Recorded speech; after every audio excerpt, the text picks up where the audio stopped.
Hello, and welcome. Number 3, add some flair.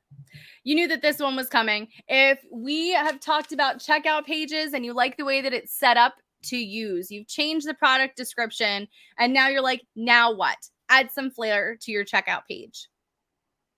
Add some flair to your checkout page, and not just needless flair. We're not talking about cover it in hot pink and glitter every 2 seconds. No. This is flair to show people what they get, because a lot of times there's a block in our brains, especially when it comes to digital products, about what it is that we're getting. We're unclear as to what the download looks like. What is it that we're getting? What is it that we're actually getting? So tell people what they're getting. Show them a mock-up. Show them a cover mock-up. Like, you can make them in Canva.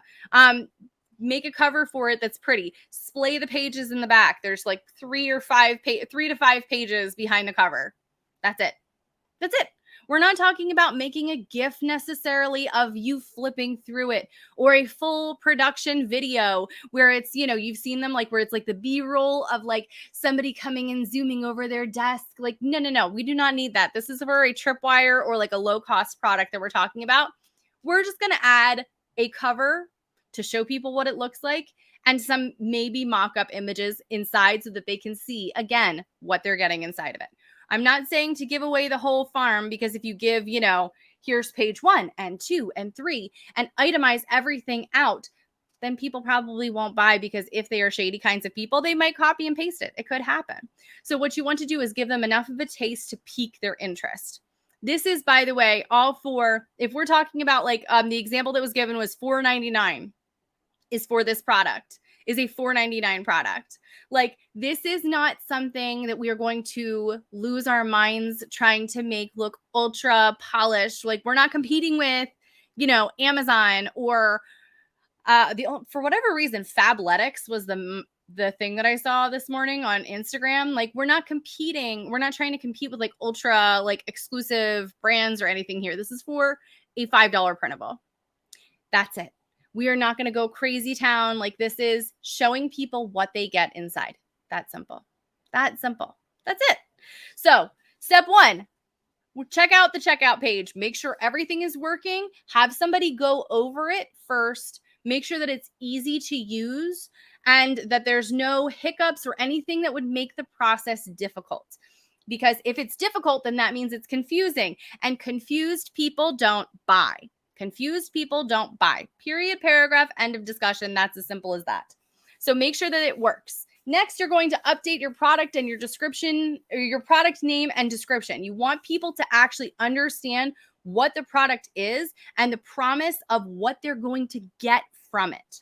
It's not enough to just say it's 80 pages in full color. What is the result that they're getting from it? What are they getting from it?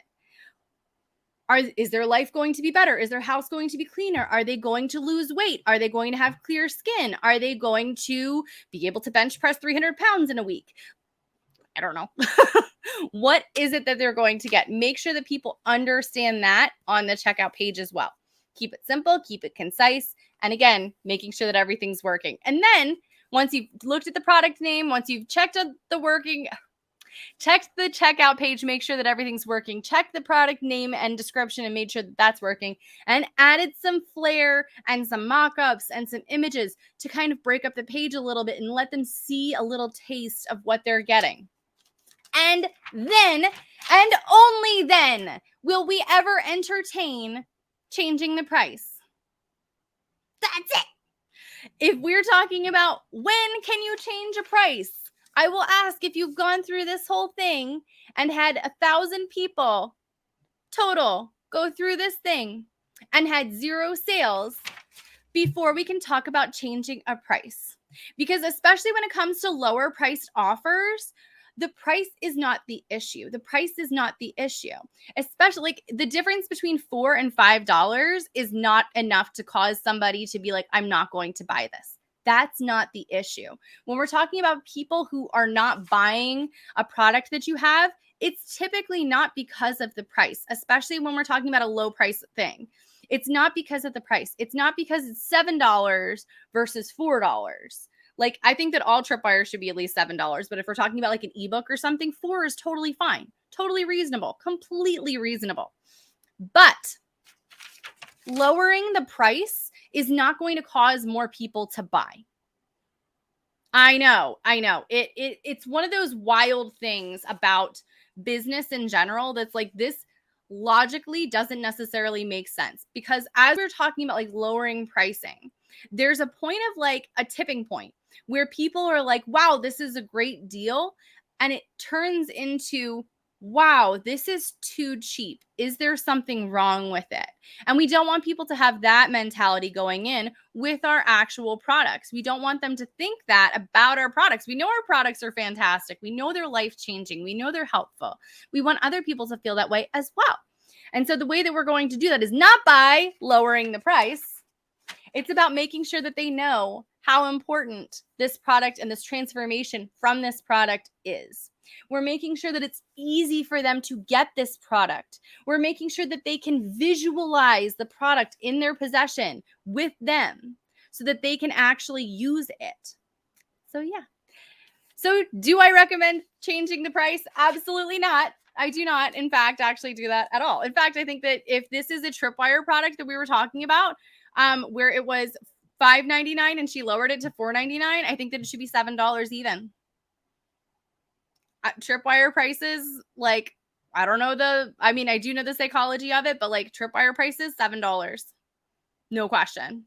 No question at all. So that's the whole thing about pricing. All right, guys. Thank you so much for being here. I appreciate you. And I hope that you have an awesome rest of your day.